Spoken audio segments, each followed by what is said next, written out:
마지막으로 세 번째, 문화적 지역 소멸 대응 방향에 대해서 설명드리겠습니다.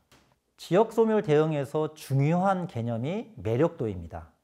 문화 정책에서 지금까지는 지역 간 격차라고 지역별로 나타나는 문화 향유의 격차를 줄이는 것이 중심적인 사업이었습니다. 그래서 보시는 것처럼 문화 정책의 핵심은 지역 간 격차 해소를 목적으로 취약지역 지원이 주요한 정책적 방향이었죠. 예를 들면 도시보다는 농촌 지역이 문화 향유 기회가 적고 실제로 활동이 적다라고 판단합니다.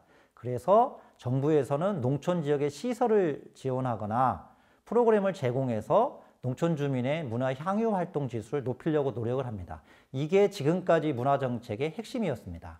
그런데 지역 소멸이라는 중요한 현대사의 문제점에 대응하는 관점에서는 격차 해소와 더불어서 문화로 그 지역의 매력을 높이는 전략이 필요합니다. 하나의 예를 들어 보면 우리 지역에서 농촌 지역입니다. 사람들이 오지 않고 있는 거죠. 하나의 지역이 장수인데요. 인구 소멸 대응 투자 계획의 방향을 논의하는 컨설팅 자리에서 장수군이 이런 얘기를 합니다. 우리 지역은 사람이 없습니다. 사람이 다 빠져나갔어요. 그러다 보니까 자연밖에 없습니다. 그래서 꿀벌이 많아졌고요. 곤충밖에 없습니다.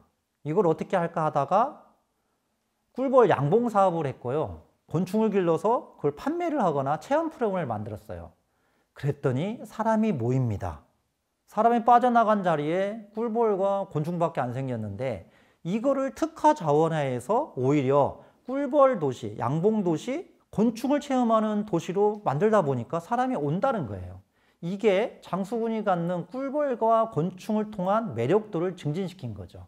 그래서 문화정책에서도 취약 지원을 지원하는 사업과 함께 최근에는 문화 매력도를 높이는 사업에 중점을 두고 있습니다.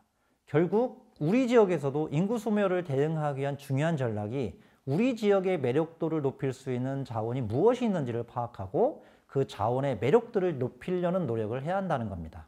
전북형 문화특화지역이라는 이름으로 가칭 문화체류도시 조성사업 등이 추진되었으면 좋겠습니다.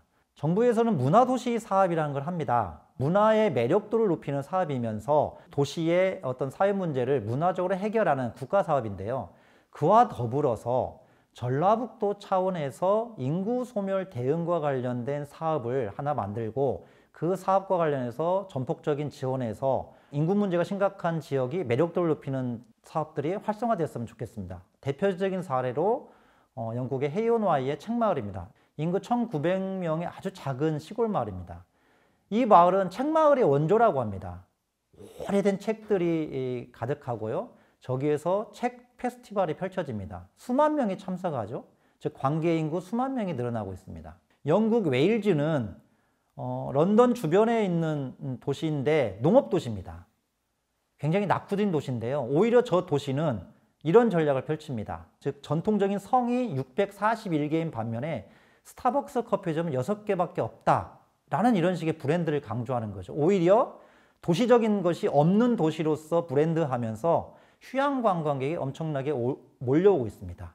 즉 웨일즈는 오히려 전통적이고 농업적인 거를 매력도로 만들어서 사람을 끌어모은 거죠. 이런 식의 문화 체류 도시를 조성하는 매력도 증진 사업이 전라북도 차원에서 추진되었으면 합니다. 마지막으로 체류 인구 증가를 위한 콘텐츠 확대가 필요한데요. 축제와 관련된 이야기입니다. 1990년대 이후에 지방자치가 시행된 이후에 축제가 엄청 늘었습니다. 그러자 많은 전문가들이 축제 난립을 우려했습니다. 축제가 돈만 쓰는 하마다, 난장판이다. 이게 무슨 국제형 축제냐라고 비판이 많았죠. 그러면서 어느 정도 축제가 진행되면 지원을 끊는 일몰제 등을 추진했습니다. 또는 여러 개 축제를 통합해서 축제를 하기도 했습니다. 전주 축제도 그런 식으로 통합해서 진행되기도 했죠. 그래프를 보시는 것처럼 관계 인구, 즉 그 지역에 유입되는 인구가 늘어나는 대표적인 게 관광객인데 관광객이 가장 많을 때가 축제가 열릴 때예요. 오른쪽에 보시는 그림처럼 전라북도 계절별 문화관광 축제 현황을 보면 가을이 제일 많습니다. 봄이 그 다음이고 여름이 있고요. 겨울은 한 개밖에 없습니다. 그래프로 보면 결국 겨울철에는 유입되는 관광객이 없어요. 축제가 난립해서 나타나는 예산의 중복성 문제는 분명히 있습니다. 하지만 축제가 가져오는 관계 인구 증가 효과는 엄청나다는 거죠. 막대한 예산을 투입해서 인구를 늘리려고 했지만 늘어나지 않았습니다. 결국 관광객을 유치해서 관계 인구를 늘리는 게 중요한 전략인데 거기에 필요한 게 저 축제이고 실제로 축제에 들어간 예산이 그렇게 많이 들어가지 않는다는 점에서 그 효과는 굉장히 크다는 거죠.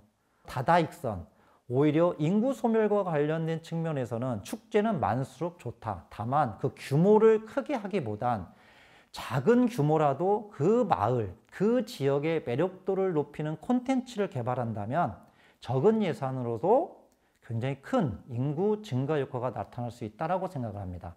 간단하게 마지막으로 요약을 해보면 현대사회에서 문화라는 영역은 돈만 버는 기능이 아니라 사회 문제를 해결하는 사회적 기능까지 확장되었다.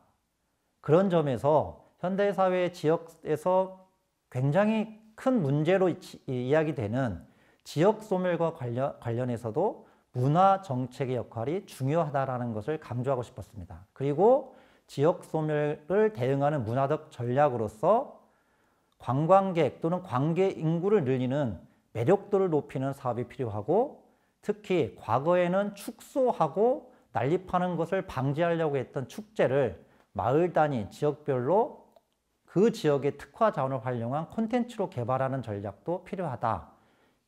라는 점이 제가 오늘 드리고 싶은 말씀이었습니다. 지금까지 장세일이었습니다. 고맙습니다.